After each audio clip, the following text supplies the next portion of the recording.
21st Precinct, Sergeant Burns. What do you mean you were robbed? Oh, broke into your apartment. Well, where is this? 761? What apartment number? Was that B or C? You are in the muster room at the 21st Precinct, the nerve center. A call is coming through. You will follow the action taken pursuant to that call from this minute until the final report is written in the 124 room at the 21st Precinct. Yes, sir. All right. I'll send an officer right over there. Yes, sir. They'll be there in a few minutes. You just wait. That's right. Yes, sir. Just wait there. 21st Precinct. It's just lines on a map of the city of New York. Most of the 173,000 people wedged into the 9/10 of a square mile between Fifth Avenue and the East River wouldn't know if you asked them that they lived or worked in the 21st.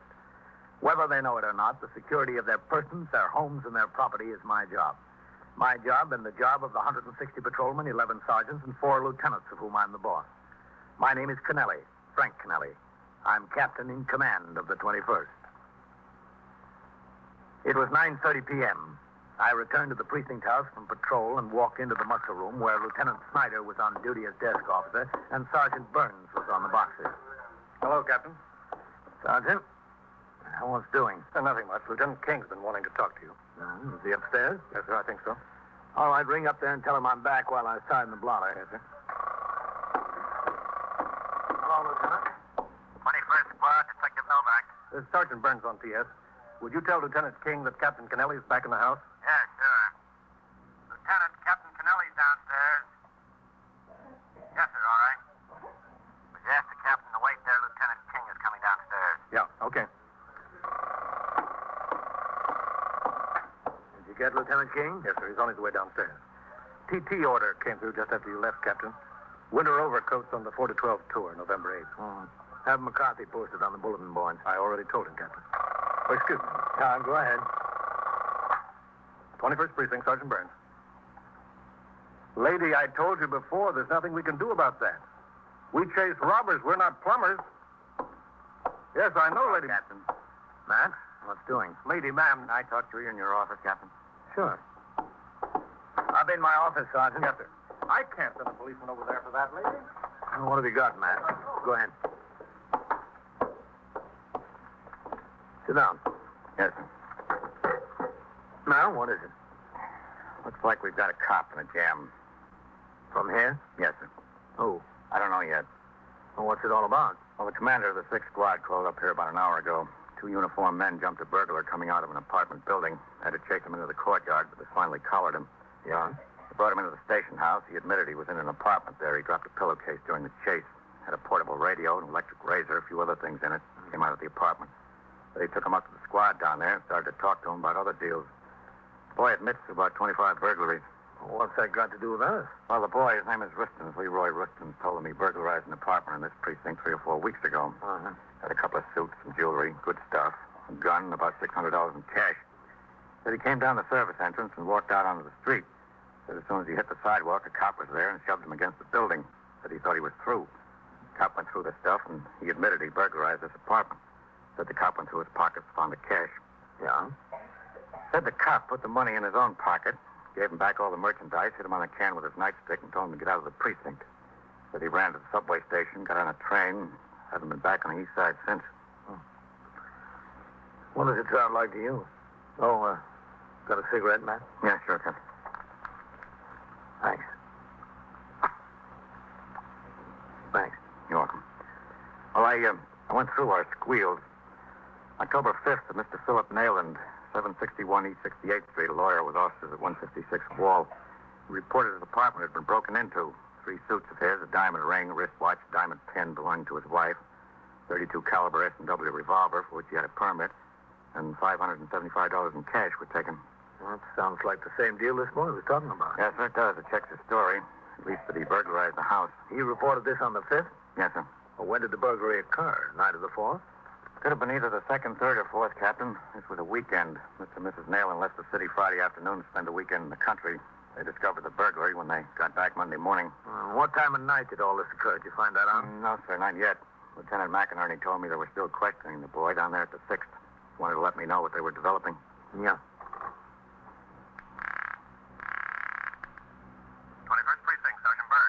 Sergeant, 761 East 68th Street is on what post? Post number 9, Captain. All right, Sergeant. Get out the telephone record and the post list for the 4 to 12 and the 12 to 8 tours for October 2nd, 3rd, 4th, and 5th. Yes, sir. And bring them in here and bring the blotter, too, right away. Something the matter, Captain? Yeah, something's the matter. Get those records out and bring them in here. Yes, sir, right away. For this and other purposes, the records of the precinct contain a detailed account of the movements of every member of the command. The blotter, for instance, shows for each tour in the handwriting of the desk officer the assignments of patrolmen to posts and motor patrol duty, the time each post is vacated for meal periods, all post changes and movements during a tour of duty, and a notation of the nature, time, and location of duty performed by each member of the command. From these records, Lieutenant King and I narrowed the possibilities down to 4 patrolmen who would work post number 9 on either the night or late tours October 2nd, 3rd, 4th, and 5th. In order to narrow the list still farther, we drove to the 6th Precinct at 135 Charles Street in Greenwich Village to interview the burglary suspect. There I stopped at the desk to sign the blotter as a visiting captain. Then with Lieutenant King, I went upstairs to the 6th Detective Squad. Yes, sir. Can I help you? We're in the job. This is Captain Kennelly of the 21st Precinct. I'm Lieutenant King. Oh, yes, sir. Lieutenant McInerney's in his office. Thanks. 6th Squad, Ed. Oh, come in, Matt. Yes, sir. This is the detective. You want to close the door, Matt? Yeah, sure. Lieutenant McInerney, the squad commander, Captain Kennelly. Well, how are you, Captain? Well, I don't know.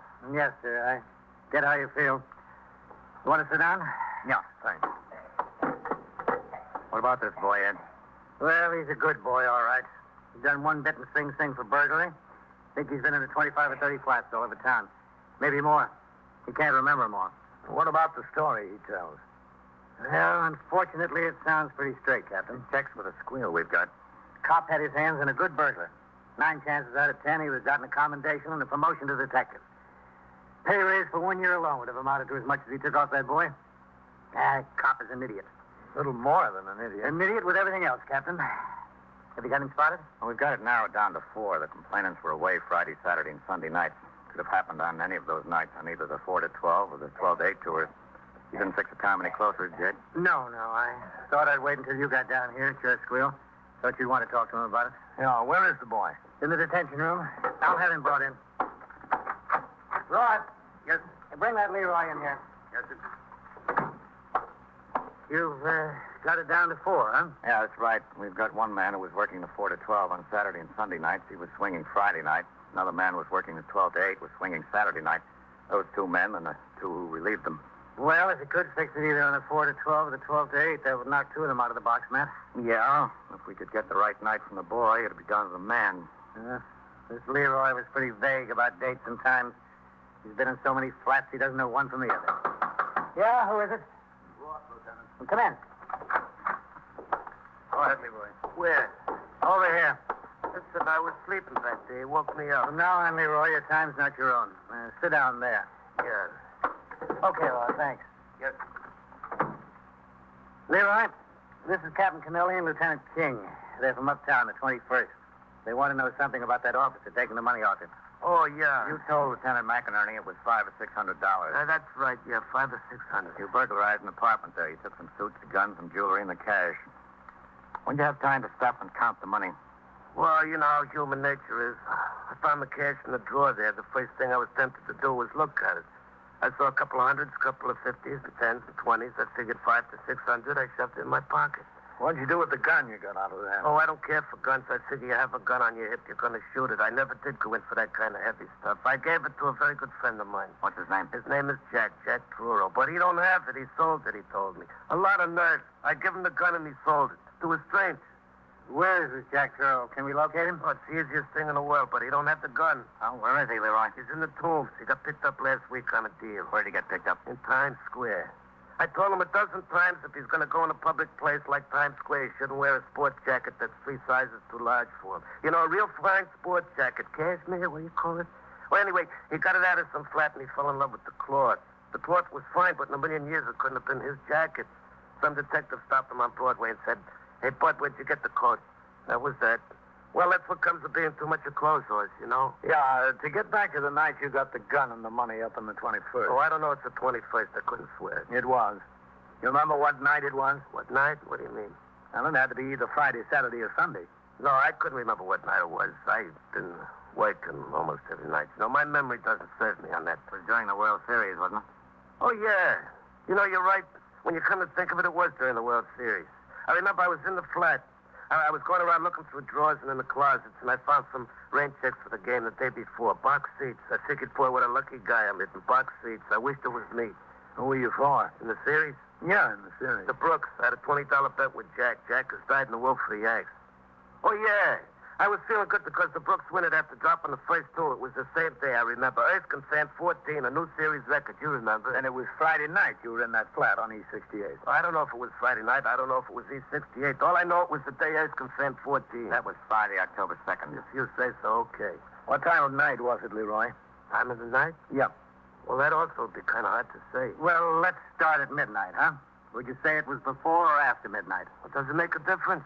Yeah. What'd you do before you went over and broke into that flat? Let's see, I don't know. But I can tell you what I did after. I met Jack, and he and I, we went to my place to drop the suits and the scum I got. Jack sure figures in your life a lot, doesn't he? Well, he's my best friend. Oh. And then from my place, we went over to meet a girlfriend of his after she got off work. Oh, yeah. Yeah, it must have been 10:30 or 11 I hit the flat because this girlfriend of Jack's, she works in the cafeteria down here in the village over on 7th Avenue. She gets off at midnight. You're sure about that? I'm telling you. Well, that pretty well sets the time for you, Captain. Friday, October 2nd, during the 4 to 12 tour. Yeah. Leroy, you think you'd be able to identify the officer who took the money off you? Well, to tell you the truth, I don't know about that. What did he look like? A cop with a blue suit. Was he young? Was he tall? What? Look, Cap, I wasn't interested in what he looked like. Young, tall, short, I don't know. All I could see was a cop. I was nailed. When he took the money, slapped me with his stick and said, go, I went. I didn't turn around to see what color eyes he had. Well, we're going to give you a chance to identify him, if you can. If I can, I will. I opened up and told you about this, didn't I? If I didn't want to help you, I could have clammed. Cop catches me, takes me in, I got no beef against him. But if he turns out to be a bigger thief than me, I got no regrets at all. Except maybe my good friend Jack is laying in the tombs, all alone in the world. Yeah, well, don't worry about that, Leroy. You'll be down there to keep him company. Lieutenant King, Lieutenant McInerney of the 6th Squad, and I continued to interrogate the burglary suspect, Leroy Rustin. The officer he referred to was most likely Patrolman Philip Austin, who the record showed was assigned to post number 9 during the 4 to 12 tour on Friday, October 2nd. It was decided to continue the investigation at the 21st, and arrangements were made to transport the prisoner in the custody of Patrolman Nestico of the 6th Precinct, one of the arresting officers. Before we left, I phoned through CB to Lieutenant Snyder, the desk officer at the 21st, and gave him instructions to detain Patrolman Austin and all other members of his squad, which again was working the 4 to 12 tour, for my arrival. At 12:10, after having been relieved from his post, Patrolman Austin returned to the station house and walked through the front door into the muster room. Austin? Yes, Sergeant. Come here. What is it, Sergeant? Just a second. 21st Precinct, Sergeant Burns. Lieutenant who? Lieutenant Gorman isn't due in here until 8 a.m. Yes, sir. That's all right. Hey, what's the trouble, Sergeant? Captain wants to hold your platoon. Yeah? He's on his way uptown. Wait for him in the back room. Why? Just wait. Oh, listen, Sergeant, my wife's brother has a birthday party tonight. I told him I'd get over there as soon after 12 as I could. You'll have another birthday next year. What do you say, Phil? Farrell? Yes, Sergeant. Come here. What's it all about? Want to see me, Sergeant? Yeah, wait in the back room with the captain. He'll be back in a minute. Oh, what's the trouble? There's no trouble. Just wait. Okay, Sergeant. And don't change from your uniforms. Leave them on. Listen, Sergeant, he's liable to be another hour. Will you stop giving me an argument? Now, go ahead. Sure, Sergeant. Come on, Phil. Yeah. I don't know. Why do I have to get all the dirty details? Sure beats the living daylights out of me. Oh, it's not that bad. Hi, fellas. Hi, Farrell. Anybody know what this is all about? Oh, beats me. Big deal. Come on, Austin. Sit down. No sense getting worked up about it. I don't know if the captain wants to see us. Where is he? Look, we're all in the same boat. Yeah, but you got no place to go except home and to bed. Every time somebody can think of some extra detail, they think of us. Don't get mad until you find out what it is. Hi, Austin. What's doing? You know as much as we do. Grab a seat. Oh, they probably got the midnight snack on the table over there right now. And the beer is just flowing. Stop aggravating yourself, will you? Well, what do you expect me to do? I'm out walking a post for 8 hours. When the tour's over, my time should be my own. This is something I'm going to take up with the PBA delegate. Watch it, Skipper. I'm sorry to hold you, men. It's all right, Captain. Oh, Lieutenant. Now. Lieutenant King and I would like to have you stay around a few minutes to help us out on something. That all right with you? How long will it take, Captain? Oh, not very long. I have to go into my office. We'll be ready for you in a few minutes. Come on, man. Okay, Captain.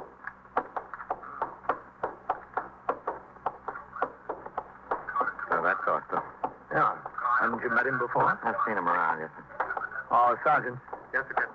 you getting the other men in here? Yes, sir. The rest of them should be in right away. All right, Sergeant. When they get here, you send them into the back room. Then let me know. I'll be in my office. Yes, Sergeant, would you ring upstairs, have Novak come see me in the captain's office? Yes, sir.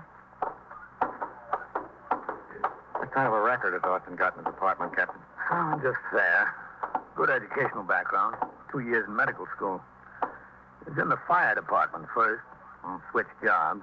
Nothing outstanding in this department. Up on charges once about 3 years ago for leaving his post without permission. Not in this precinct. Lost 5 days' pay. No trouble with him since. He isn't the best man I've got, but as far as I know, he's been doing his job. Go ahead, man. Thanks, Miss Pico. Well, what's going to happen? Don't get in a hurry, Leroy. You've got plenty of I'm time. not getting in a hurry. I'm just getting hungry, that's all. Is there a delicatessen close? I'd like to send out for a sandwich. It was just my luck to get collared right before supper. You'll get something to eat in a little Well, while. there's no time like the present. Leroy, you told us you burglarized the flat. On your way out, a police officer collared you. That's right. That's the honest-to-goodness truth. Now, we want you to identify that police officer. Well, I told you I didn't know whether I could do that. You stood there and talked to him, didn't you? Well, for how long? It was only a couple of seconds, like that, that's all. That's long enough to get a look. Well, it was in the nighttime. It was dark. Wait a minute. Let me get this straight. Where was this? Right outside the service entrance of that apartment building? Yeah, that's right outside. As soon as you came out that door. Yeah. It was like he was waiting there for me when I came out the door. Listen, couldn't you send up for a sandwich for me? Soon, Leroy. I'd like a corned beef on rye with coleslaw and some pickle, also coffee. Yeah, as soon as we get through here. Yes, who is it? Novak. Come in. You want me, Lieutenant? Yeah, Novak, I want you. Yes, sir. Tell you what I want you to do. Write down that, I'm entitled to get something to eat before you ship me down to the tombs. The bill of fare down there ain't nothing to write home about, you know.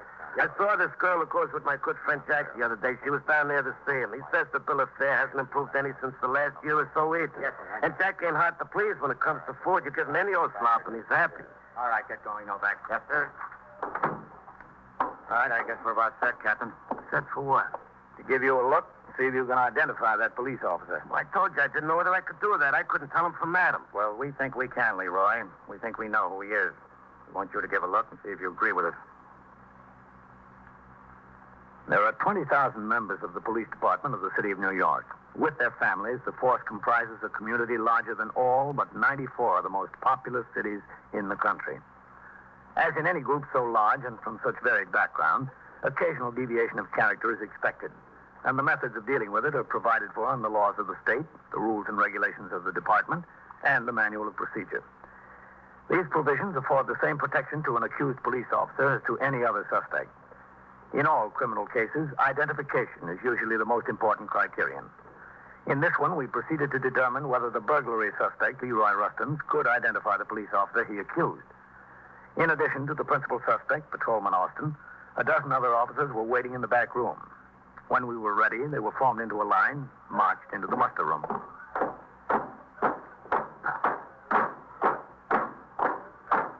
Detail, up. Left, straight. Right, good. First. Ready. Listen, Sergeant, what's this all about? I got a date. What's the story? All right, I'll tell you what the story is. We're conducting an investigation. We're holding a man who's made an accusation against a patrolman. I want to see right here and now if he can identify that patrolman. Oh, Farrell, would you go into my office and ask them to come in here? Yes, sir. On away, Captain. What's this cop supposed to be accused of, Captain? Among other things, receiving stolen property and failing to take proper police action. All right, come over here, Leroy. I'll come there, but I don't know what good it'll do. Now, there's a squad of police officers here, Leroy. Take a good look at every one of them. Yeah. Then you tell us if you see the man who took the money off you. And Leroy, Yeah. You say this police officer spoke to you. If you want to hear the voice of any one of these men, just ask him to talk. If he asks any of you to talk, state your rank, name, and shield number. Go ahead, Leroy. Take a look.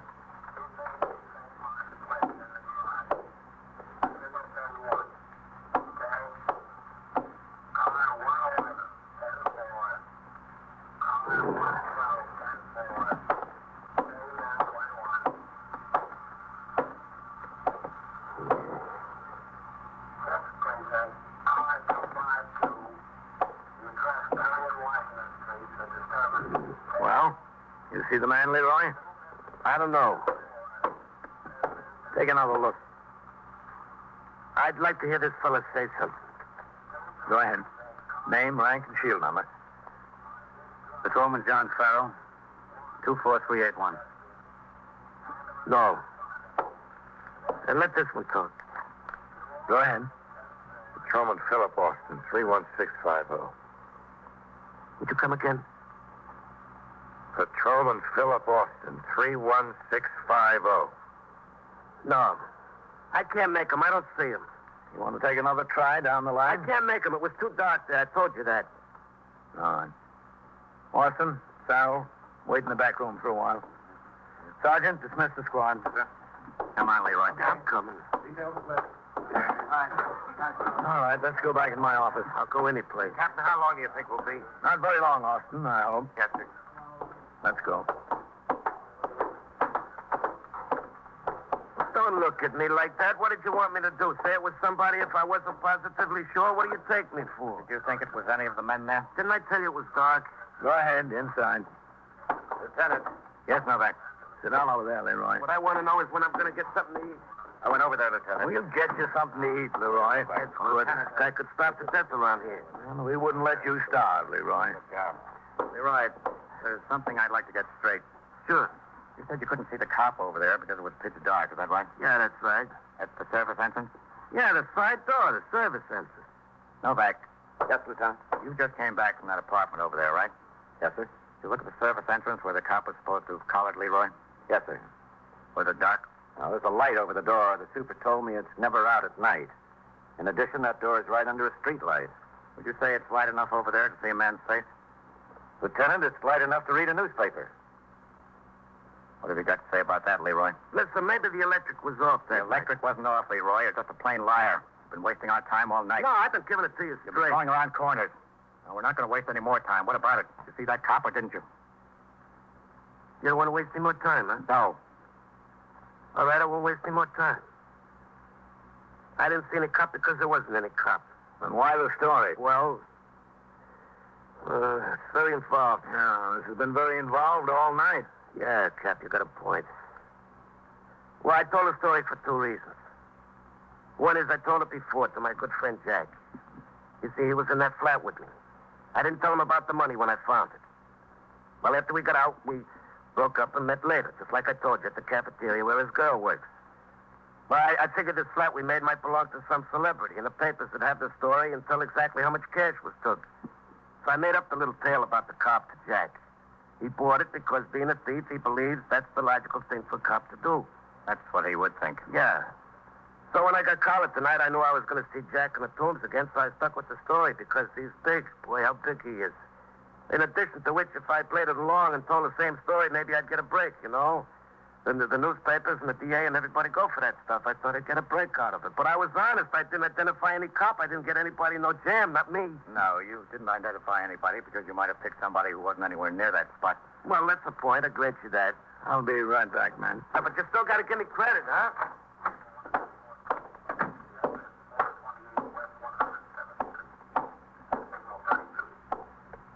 Captain? Yes, Sergeant. Is everything all right? Yep. Boy was lying. He pulled the whole story out of the air. Makes me feel a little better. I feel better too, Fred. Much better. There's nothing worse than doubt. I had to know one way or the other. But he's in the clear. Definitely in the clear. Austin and them are waiting. Shall I let them go, Captain? No, I will. Thanks.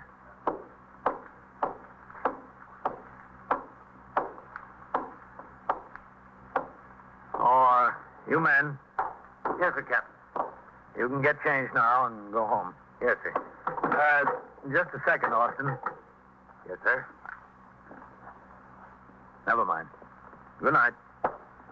I'll see you tomorrow. Night, Captain. How do you like that? What? We have to stay around here on our own time on some deal we got nothing to do with. We don't even get a word of thanks. Well, what can you do? It's the trouble. There's nothing you can do. It's the job.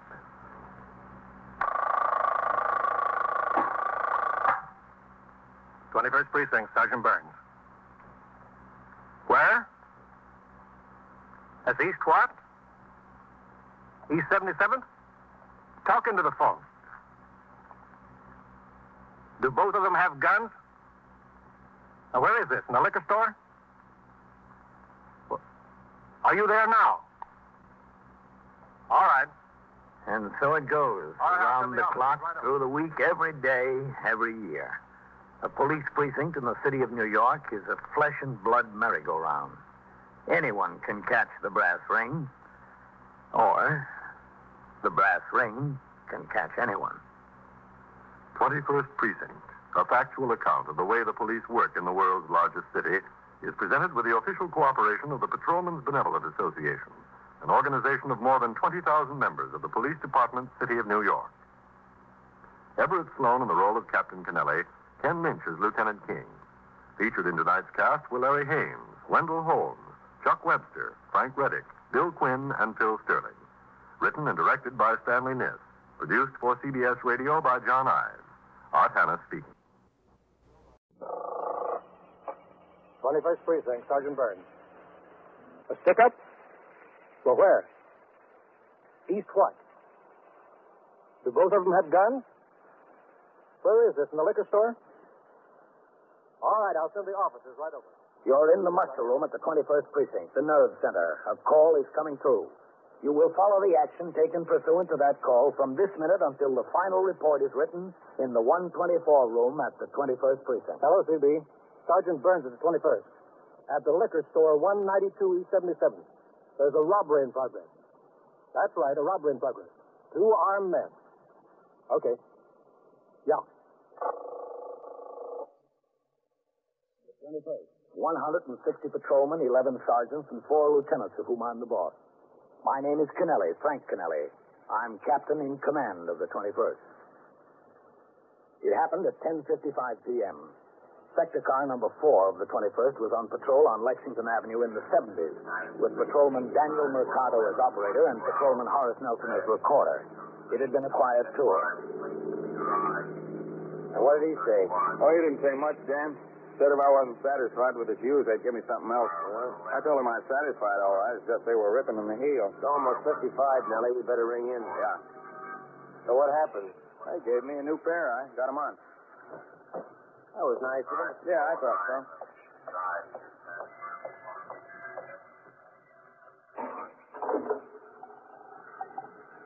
21st Precinct, Sergeant Collins. Solomon Nelson, Sector Car 4, box 11. Okay.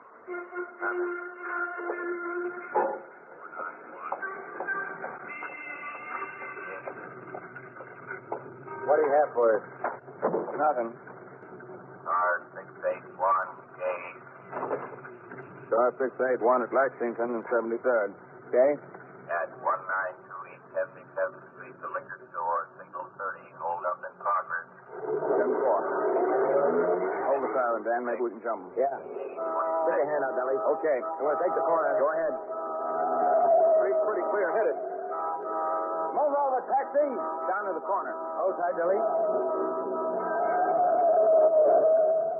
There they are. Go on. Come on. Hold up. Hold up there. There's 2 of them, Nellie. Let's get them. They're splitting up. Hold up.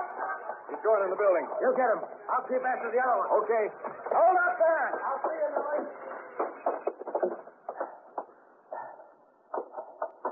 You better stop where you are. Stop me. Stay away from me. I said stay away. Who is it? On the stairs. Come on. Stay against the wall. Keep away, I said. Watch it, Sergeant. All right. I'm okay. The next landing. Been close enough to get a shot at him? Sergeant, I haven't even been close enough to see him. Cover me and I'll try it. There he goes, upstairs. To the roof. Go ahead. Hold up, mister. There he is. Watch it.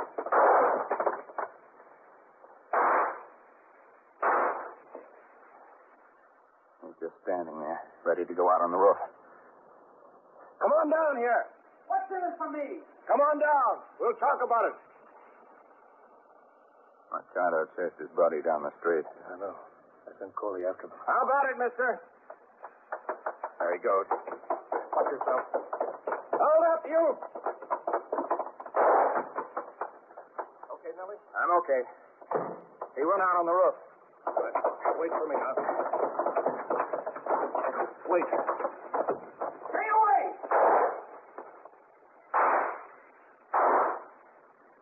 Out. Nelson? Nelson! Here.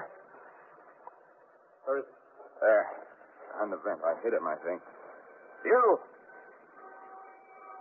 You, come on out. Let's take a look.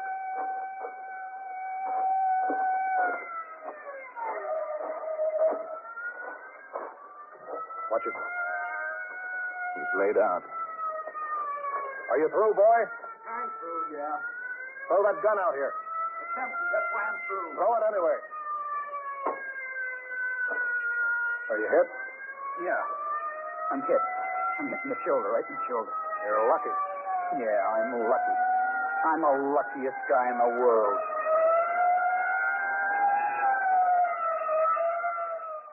While the apprehension of this hold-up man occurred, I, as ranking officer on duty in the 6th Division, was at the emergency ward at Metropolitan Hospital interviewing the patrolman who had been injured in the 17th.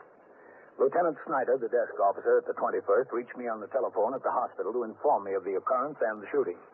He reported that detectives of the 21st Squad under the command of Lieutenant Matt King were on the job, that the second hold-up man had run to 3rd Avenue and escaped, and that the ambulance was en route to Metropolitan Hospital with the wounded suspect.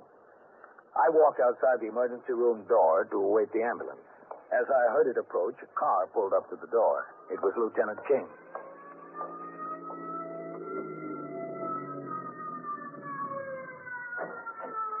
Okay, Whitey. Hello, man. Captain. Pull it over on the lot and come on inside. How'd you get here so fast, Captain? Oh, I was here. A cop was hurt down on the 17th, so I had to make the investigation. Oh, very bad? No, it doesn't look too bad. He fell through a broken step in a condemned building trying to run some kids out. His leg's all scratched up. Doctor says that's about all. What have you got? One of your men made a good collar. Nelson. Yeah, I heard about that. How bad's this boy shot? Not too bad, I hope. There's a lot I want to find out from him. His partner got away from us. We got to know where he is. Did he tell you anything over there, man? He wouldn't give me the right time of day. All right. You'll be with him now. All right. Roll it out. I was there. Take my jacket. Don't forget my jacket. All right. I got this then. Go on. Easy there, watch it. I'm okay. Go ahead. Hello, Captain. High. Lift it high. Nelson, nice job. Thanks. Okay, go ahead. Easy, will you? Hurts. Okay, back here. Go ahead. Want to come inside, Captain? Yeah, sure, man. Watch it going through the door. This kid might be able to clear a whole string of robberies for us. I hope so. Go ahead. All right, up on the table with him. Watch it now. Take it easy, will you? That's it. With him? Hey, for crying out loud. Oh, brother, oh, brother. All right, I'll lay back there. Doctor, Yes, Lieutenant. I see you for a minute. You fellas sure are keeping us stepping tonight. You know Captain Kennelly. Oh, yes, sure. How are you, Doctor? Can I talk to him while you examine him? Well, I don't see why not. His buddy got away from us. We'd like to be there waiting when he likes. All right, she won't bother me. All right, son, let's have a look. Just take it easy now, will you? It's killing me. You're lucky it didn't. Everybody says I'm so lucky. Roll over on your side there. Hey, give him a hand, please, will you, officer? Oh, yeah, sure. Come on. Easy, will you? Oh, That's good. Who was with you, Arthur?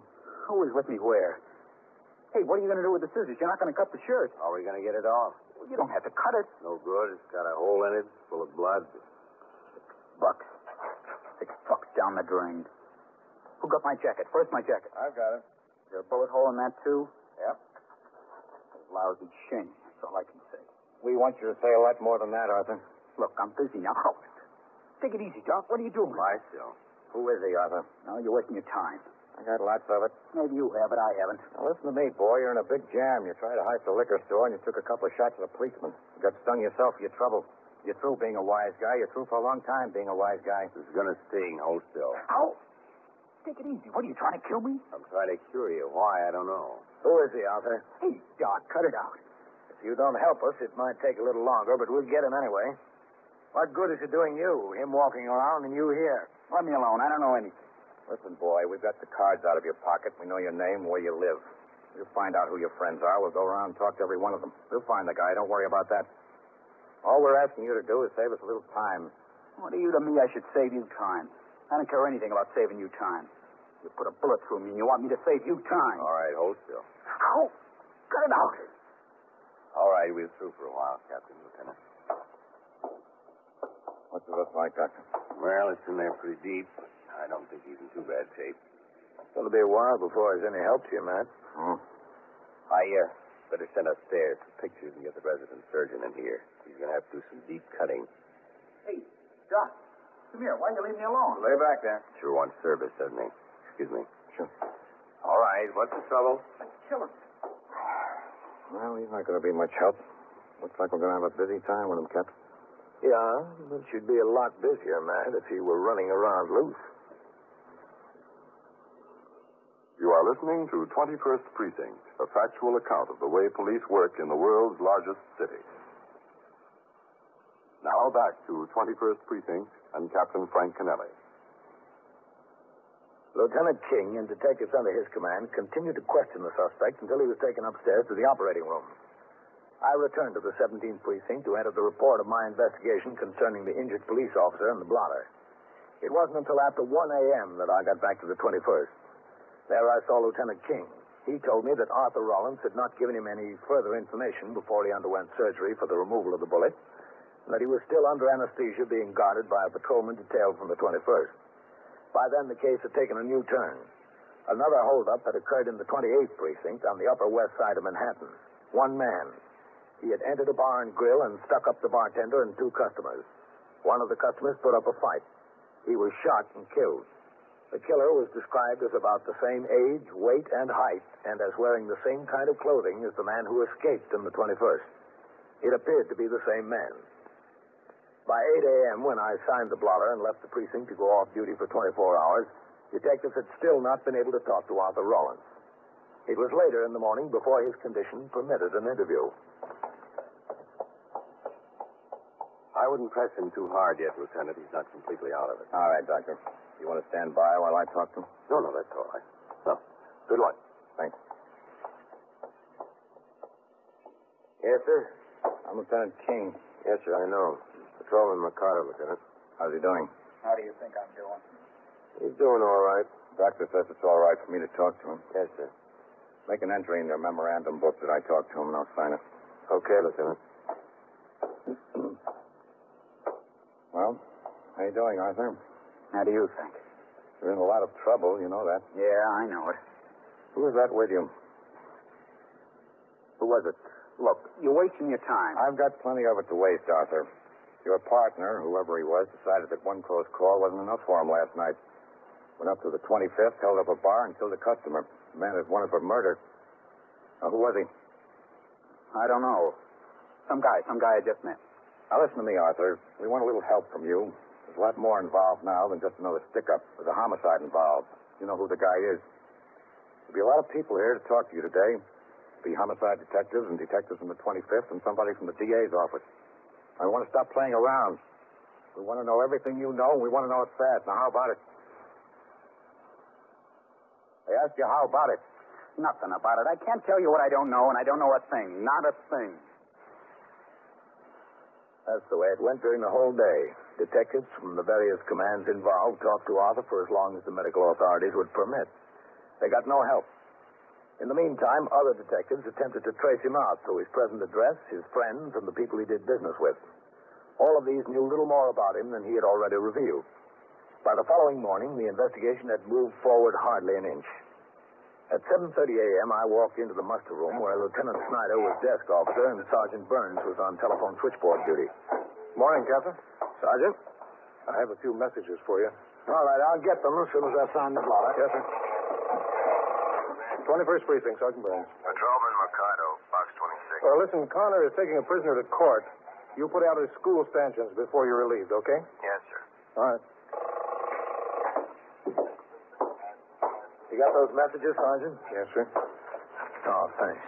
And that young woman is waiting to see you, Captain. Who is she, do you know? Yes, sir. She says her name is Mrs. Rollins. Mrs. Ellie Rollins.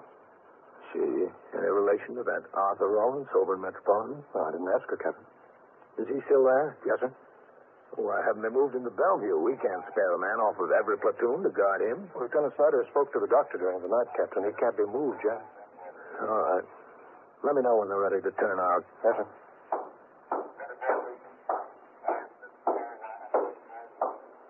Did you want to see me, Mrs. Rollins? Are you the commanding officer? That's right. I'm Captain Kennelly. They told me I'd have to get permission from the commanding officer to visit my husband in the hospital. Is your husband Arthur Rollins? Yes, that's right. Would you come into my office, please? Yes, thank you. Thank you very much. You have a seat? Thank you very much. This is Wednesday morning. Your husband has been in the hospital since Monday night. Haven't you been able to see him since then? Well, no, I didn't even know about it. You see, we haven't been living together, not for 5 or 6 months. Where do you live? Me? I live over in Jersey, Newark. Been living there ever since we separated. It just happened that a friend of mine brought home a New York paper last night, and I saw it in there. Just an accident that I know about it. How did you find out that you have to get my permission? Well, you see, after I found out last night, I called the hospital on the telephone. I asked if I could visit Arthur. They told me he was a prisoner, and I'd have to get permission of the commanding officer of the 21st Precinct. Who told you? I don't know. Whoever answers the phone there, the switchboard operator, I guess. Mm-hmm. Then I called here on the phone. They told me you wouldn't be into work till 8 o'clock this morning. I couldn't see any use coming until now. I see. Is he in very bad trouble? I mean, is it serious? It's robbery, assault, and violation of the gun law. Oh. Serious enough. Don't understand how he could do anything like that. He's not bad. He really isn't. He's all right. Badly? You didn't think so. You broke up with him. That was over something else altogether. Wasn't his fault. I guess it was just as much mine. Could I get permission to see him? That's what the rules say, isn't it? You can give me permission. Well, the rules also say that in felony cases where an investigation is being conducted, the commanding officer must consult with the detective squad commander before giving any such authorization. Oh. Have any detectives talked to you about Arthur? No. I wouldn't know anything about what he was supposed to have done. I haven't seen him in months. I didn't even know where I was. Well, then why do you want to see him now? Well, after all, I'm his wife. All right, Miss Rollins. You just wait here. I'll go talk to Lieutenant King about it. Who's Lieutenant King? He's in charge of detectives in the 21st Squad. Oh. Why did there have to be so many people involved? So many people. You'll have to take that up with Arthur. Maybe he's got the answer. I'll be back in a few minutes.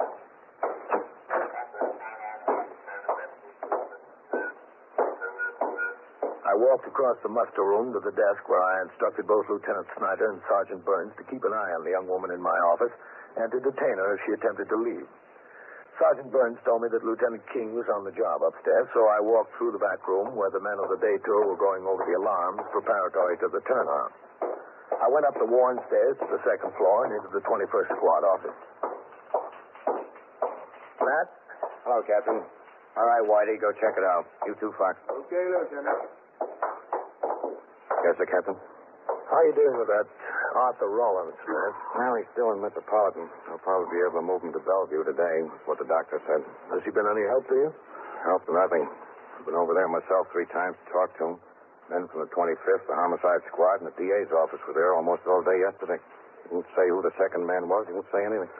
The girl who claims to be his wife is downstairs. Oh, that's all? Yeah. She wants an authorization to visit him. Okay. Didn't know he had a wife. There's a lot of things we didn't know about him. Can we go talk to him? Sure. Whitey, I'll be down in the captain's office. All right, Lieutenant. I don't know what the boy's holding back for. He's got nothing to lose. All he can do is gain by helping us. If he helps us clear a homicide he had nothing to do with, he deserves some kind of break. Well, maybe he'll still help you. Here. Not that kid. All he's got for an answer is no. So you didn't even know he was married? Good morning, Captain. Nelson? I didn't say anything. Nobody up where he's living now knew that he was married. This boy doesn't do much talking any place he goes. Go ahead, Matt. Thanks. Miss Rollins? This is Lieutenant King. Hello. How do you do? Can I get to see Arthur? That's what I came all the way over here for. I don't see why I have to go through so much red tape just to see my own husband. He's being held on a charge of robbery. I know that. He hasn't been very helpful. We're still investigating to find out who was with him when he held up that liquor store. Would you know who it might be? No. How would I know? I haven't seen Arthur in months. How long has it been since you were living with him? I don't know, 4 or 5 months. Where did you live? In New York? Yes, that's right, in New York, in Washington Heights. Why did you break up? It's an awfully long story. We'd like to know why. Well, you see, he was in service in the Army. He got married when he first went in, and then he went away, first to Texas, and he went to Korea. He wasn't any hero or anything, but he was there. He was in for 2 years. Where were you, meanwhile, in Washington Heights? No, I was home, living with my folks. When he got out, we found his apartment in Washington Heights, just 3 rooms, but that was big enough. When was that? About a year ago. Late last summer, I guess, a little more than a year ago. Did he have a job? Yes, so did I. Started out in the post office. You know, delivering special deliveries. It was just temporary, and he didn't like it, so he tried to get into building, construction work. Yes. I thought the post office was much better, for him at least, but he wanted to work with his brother. His brother's in construction work. He works in, what do you call it, excavation, when they have to dig a foundation for a new building. That's what he does. Where does his brother live, in New York? In Brooklyn. Told me how much more money he's making and everything like that, but I said, maybe your brother makes more when he's working, but there's time between jobs and all that, and you're better off in the post office. At least you're sure of it every week. But he couldn't say it. Was that the cause of the breakup? No, I couldn't say that. The only thing about it was that he always wanted to do everything his brother did. Joe, that's his brother. Joe this and Joe that. That's all I ever heard. Every time we had to make a move, we couldn't do it without consulting Joe. I just got fed up with it, that's all. I said one day, who are you married to, me or Joe? Didn't last long after that. One night I said, Arthur, I'm leaving. He said, okay. That was that. Guess it was neutral. After all, he was in the Army. He was a married man. He didn't have to go to his big brother anymore for every little thing. Has Arthur ever been arrested before? No. At least not before we broke up. Has Joe? His brother? Yes. I don't know. I don't care anything about Joe. Nothing but those sick of him. I don't know. Did Arthur go to work on a construction job? Yes, I think so. At least I know he quit the post office. Is Joe married? No. Not unless it was very recently. Listen, can I go over to see Arthur? It's all right with me, Captain. Excuse me. 21st Precinct, Captain Kennelly. Sergeant Burns, Captain. They're ready to turn out. All right, I'll be right there. Yes, sir. Can I? I'll give you an authorization. As soon as I turn out the platoon. About 5 minutes. Captain, Yes, man. tell you what I'll do. No. I'll take her over there myself, Captain. Yeah. Maybe she can get him to talk. You don't really need her now, do you? You know who you're after. Well, she's entitled to visit her husband. 5 minutes. Yes. What did he mean? When? Turn out the platoon. I get the men who are working the next shift on the job. Oh. So it's something, isn't it? Yes, it's always something. I turned out the platoon for the day tour and returned to my office where Lieutenant King and Mrs. Rollins were waiting. Patrolman Fallon, the 124 man, came in, and I instructed him to write up the authorization for Mrs. Rawlins to visit her husband. In the company of myself, Lieutenant King, and Detective Whitey Howard of the 21st Squad, she went to Metropolitan Hospital.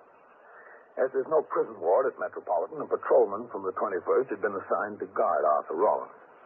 As we walked down the long corridor, I could see through the open door of the room he occupied.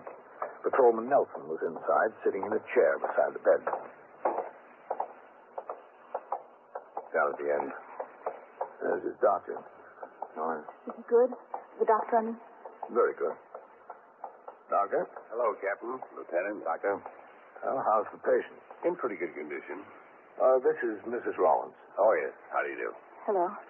Doctor, how soon do you think he can be moved to Bellevue? I've got 3 men tied up here on guard duty. I'd like to get him back on the job. Perhaps this afternoon. Oh, good.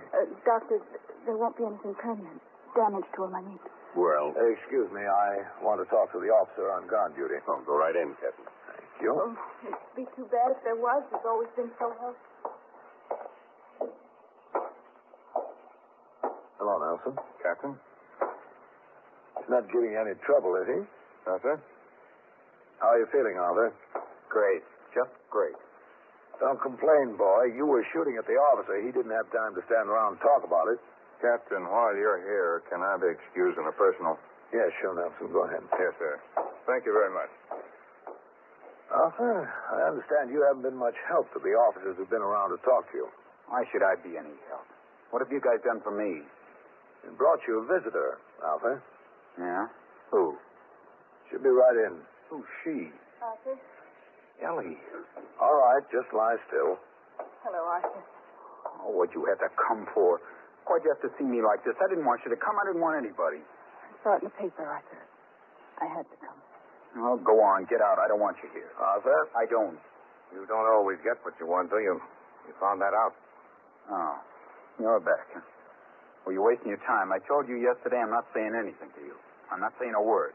Maybe it's time for me to do a little talking, boy. You don't have to. I know what the score is. I know who was with you and who shot the man in the 25th. What do you mean? That was your brother along with you, wasn't it? Listen, if you... Lie back there, boy. Wasn't it? You told him, didn't you, Ellie? You told him. How would I know? I didn't tell them anything, Arthur. She didn't have to, boy. Yeah. It was Joe. Arthur, you're crazy. You're just plain crazy. No, you're not telling me anything. I know it. Where is Joe? Look, you know who it was. Isn't that enough for you? We have to get him, and it'll be enough. How'd he talk you into this, Arthur? That wasn't hard. I was broke, so was he. A fine way to cure being broke. I don't know. We didn't work in 6 weeks. The trucks were pulled out on strike, so there wasn't any work. We were just sitting around and talking. He said it like a joke. You know, we ought to stick up someplace. First thing you know, we were getting serious about it. We had a couple of places picked out. He had one gun. We borrowed another one from a friend of his. That was that. Arthur, I'm ashamed of you. Oh, look, baby, don't rub it in. Where is he now? You'll have to find that out for yourself. We will. You can count on it. Now, I didn't say anything about him. I kept my mouth shut. You remember that. I didn't say a word about him. Talking about him wouldn't have been so bad, Arthur. You made your mistake listening to him.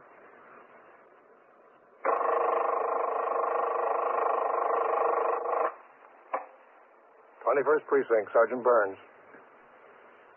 You caught a what? A burglar? You're using the butcher knife on the burglar? Well, where is this? Where? And so it goes, around the clock, through the week, every day, every year. A police precinct in the city of New York is a flesh and blood merry-go-round. Anyone can catch the brass ring, or the brass ring can catch anyone.